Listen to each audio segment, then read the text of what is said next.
The sacrifice. Marcus kicked and bellowed in defiance as the Zorgon guards dragged him to the edge of the dragon pit. They were really going to throw him in.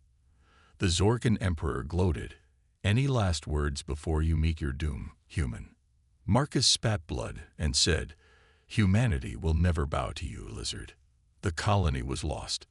The Zorgons had arrived suddenly with superior numbers and weapons. Most humans were dead or enslaved. Marcus had volunteered as the sacrifice. He would face the dragon. It was the only hope for the survivors to escape. The pit loomed before Marcus. Massive cracked stone walls stretched into shadow. Sulphurous steam drifted out. Heavy breathing echoed within. Tremendous thumps shook pebbles. Marcus had no real weapons, just his wits and a shiv. The Zorgons laughed and shoved him in. He tumbled down the rocky slope. Massive talons crunched stone. Serpentine eyes glowed in the dark maw of the cave. Marcus stood defiant, man against monster. The dragon roared. Marcus roared back. He had to kill this thing, or humanity on Xanthia was doomed. The battle begins. Marcus tumbled down the rocky slope, clouds of dust kicking up around him as he rolled to a stop at the bottom of the pit. He coughed and staggered to his feet, blinking grit from his eyes. A thunderous roar shook the stone walls. He whirled to see an immense dark shape emerging from the shadows of a yawning cave mouth. The dragon was a behemoth, a mountain of spiked scales and corded muscle. Massive talons gouged the rocks with each ponderous step as the beast lumbered into the dim light. Huge leathery wings stretched then folded along its flanks. Eyes like molten gold fixed on Marcus with malevolent intelligence. "The infernal behemoth," Marcus muttered. He'd heard whispers of this abomination, a monster genetically engineered by Zorgon war mages to inspire terror and crush resistance. Impervious hide, explosive speed, flesh-melting fire breath hot enough to turn bone to ash. Marcus gripped his crude spear, little more than a sharpened metal pole. It felt flimsy as a reed against the armored bulk of his foe. His gaze darted, mapping the arena. Sheer rock walls, boulders, fissures oozing steam. No obvious escape, only one way out, through the dragon. The behemoth's neck snaked forward, jaws unhinging to reveal a hellish orange glow kindling in its gullet. Marcus tensed. He knew what came next. With a bass bellow, the dragon vomited a torrent of fire, a raging river of brimstone and flame that seared the air and ignited stone. Marcus hurled himself sideways, feeling the intense heat scorch his back as he rolled behind a boulder. Flames gushed around the rock, licking and curling. He pressed himself to the scorched stone, chest heaving. The stench of sulfur and his own singed hair choked his lungs. A plan takes shape. The firestorm cut off. Embers drifted in the boiling air. Marcus risked a glance around the boulder's edge. The dragon prowled the arena's center, head swiveling as it searched for its prey. Smoke jetted from its nostrils. Spearman against monster. The futility of the odds crashed over Marcus. He retreated behind the rock, mind racing. He couldn't beat the creature with strength alone. It outclassed him in size, power, natural weapons. Stabbing that hide would be like tickling a mountain. He needed to be smart. Find a weakness, if it even had one. Think, Marcus told himself fiercely. The dragon has armored scales, fiery breath, talons, and fangs. What did he have? Speed, agility, a spear, and a human mind. He set his jaw. Forget fighting fair. Time to even the scales. He wasn't just some prey beast, and that over-engineered lizard had never fought a human before. Let's see how it likes a taste of its own fire, he thought grimly. The Zorgons wanted a show. He'd give them one they'd never forget. Clutching his spear, Marcus slipped into a fissure to flank his foe, regroup, and plan his attack. The counterattack. Marcus crouched in the shadowed crevice, his heart pounding against his ribs as he watched the dragon prowl the arena. The beast's serpentine neck wove through the air, its golden eyes scanning the rock walls for any sign of its prey. Marcus gripped his spear tighter. the rough wood biting into his palms. He had to find a weakness, something in the creature's armored hide. He studied the play of muscles beneath the dragon's scales as it moved, searching for any vulnerability. The behemoth's entire body seemed to be sheathed in dense, overlapping plates, each one as thick and unyielding as a shield. But then, as the dragon raised its head to bellow a challenge, Marcus saw it. A small patch of soft, unprotected flesh beneath the beast's jaw. A desperate plan began to form in Marcus's mind. It was a gamble, but what choice did he have? He had to get the dragon to lower its head, bring that weakness into reach, and he knew just how to do it. Marcus stepped out from the crevice, his spear held high. "Hey, ugly," he shouted, his voice echoing off the rocky walls. "Over here." The dragon's head snapped around, its molten eyes locking onto Marcus. It snarled, smoke jetting from its nostrils, as it lumbered towards him. Marcus stood his ground, taunting the beast. "That's right, come and get me. Or are you too slow, you overgrown lizard?" The behemoth roared, the sound shaking pebbles from the pit walls. It lunged, jaws snapping, but Marcus was already moving. He sprinted across the arena, weaving between boulders, keeping just ahead of the dragon's teeth and talons. He led the beast on a winding path, darting in and out of fissures too small for the dragon to follow. The creature's frustration grew with each failed attempt to catch its nimble prey, its roars rising in pitch and volume. Marcus raced towards a narrow crevice he'd spotted earlier, a crack in the rock barely wide enough for him to squeeze through. He glanced over his shoulder, making sure the dragon was close behind. "What's the matter? Too fat to catch me?" Marcus taunted as he slipped into the crevice. The behemoth, enraged beyond reason, lunged after him. Its shoulders slammed into the rocky sides of the crack, wedging it in place. It thrashed and writhed, trying to force its bulk through the too small space, but it was stuck fast. Marcus saw his chance.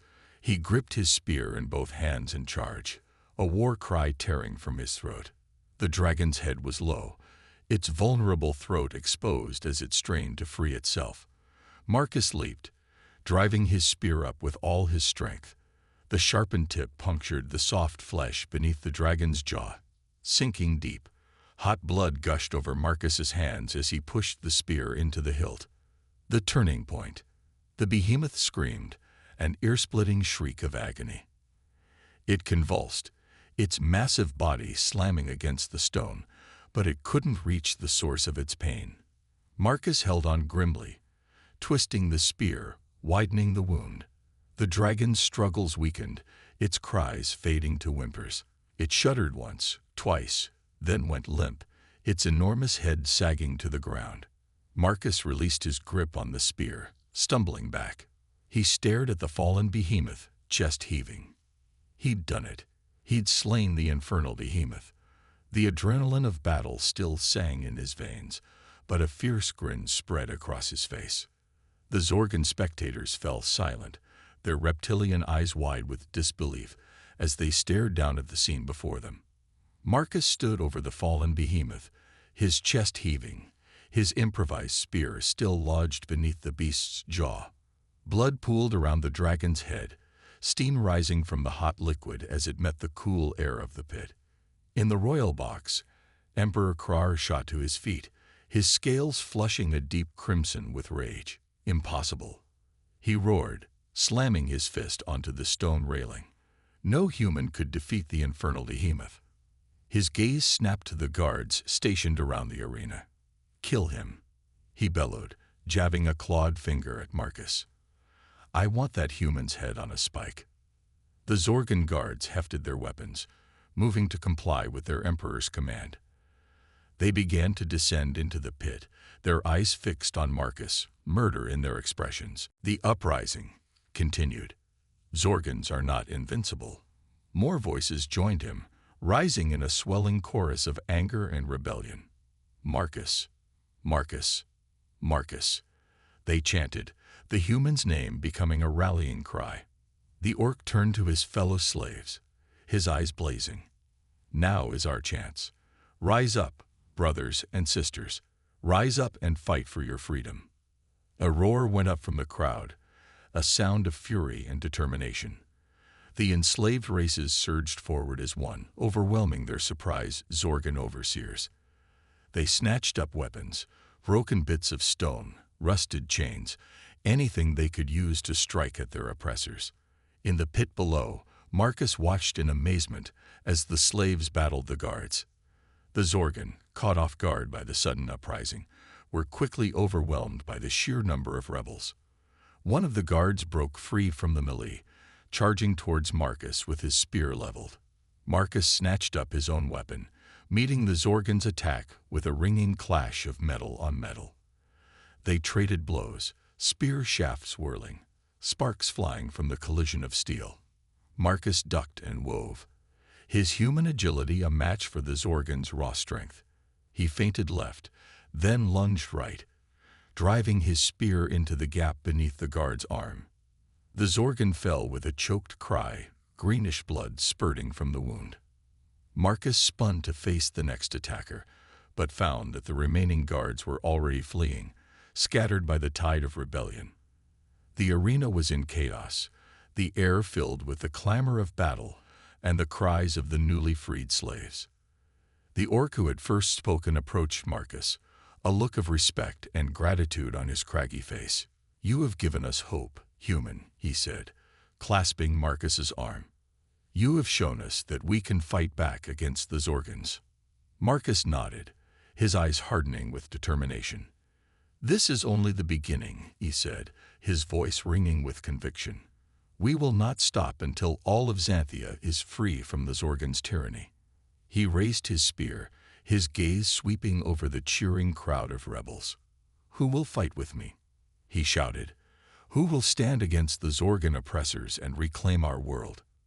A thunderous roar was his answer, a sound that shook the very foundations of the arena. In that moment, Marcus knew that he was no longer just a man. He was a symbol, a beacon of hope for all those who had suffered under the Zorgan's cruel rule. And with an army of the oppressed at his back, he would lead them to victory, no matter the cost. The siege. The palace gates loomed before Marcus and his army of rebels, a towering barrier of black stone and twisted metal. Behind those walls lay the heart of the Zorgan Empire, the seat of Emperor Krar's power. Marcus could feel the anticipation thrumming through the gathered warriors, a palpable energy born of desperation and hope. He turned to face them, his voice ringing out over the assembled throng. "My friends, my brothers and sisters in arms, we stand on the precipice of history. Beyond those gates lies our freedom, our future. The road has been long and hard, but we have not come this far to falter now. Let us storm the palace and tear down the tyrant once and for all." A roar went up from the crowd, a sound of unity and determination. As one, they surged forward, Marcus at their head. They crashed against the gates like a tidal wave, their combined strength making the massive portals shudder. Inside the palace, alarms blared and Zorgan soldiers scrambled to defensive positions, but they were not prepared for the sheer ferocity of the rebel assault. The gates buckled and bent, then finally gave way with a resounding boom. Marcus charged through the breach, his spear at the ready. The rebels poured in after him, engaging the Zorgan defenders in a fierce melee. The clash of weapons and the cries of the wounded filled the air as the battle raged through the palace halls. But even as they pushed deeper into the fortress, Marcus sensed that something was amiss. The Zorgan resistance was too light, too easily overcome. It was as if they were being lured into a trap. His suspicions were confirmed as they burst into the palace's grand audience chamber. There, waiting for them, was Krar himself, seated upon his throne. The Zorgan emperor regarded the rebels with a cold, reptilian gaze. "Foolish primates," he hissed. "Did you truly believe you could defeat me so easily?" With a wave of his clawed hand, hidden doors along the chamber's walls slid open. From the shadowed recesses marched ranks of towering, heavily muscled warriors, their eyes glowing with an eerie red light. Each one carried a massive sword forged from a strange black metal. Marcus's eyes widened in horror. He had heard whispers of Tsar's secret weapon, but he had never imagined anything like this. The Zorgan Emperor had created an army of genetically enhanced super soldiers, warriors bred for a single purpose: to crush any resistance to his rule. "Behold my mind slaves," Krar crowed, "the pinnacle of Zorgan science and sorcery. They will be your doom." The super soldiers charged, moving with inhuman speed and coordination. They slammed into the rebel lines like a thunderbolt, scattering the freedom fighters with the sheer force of their assault.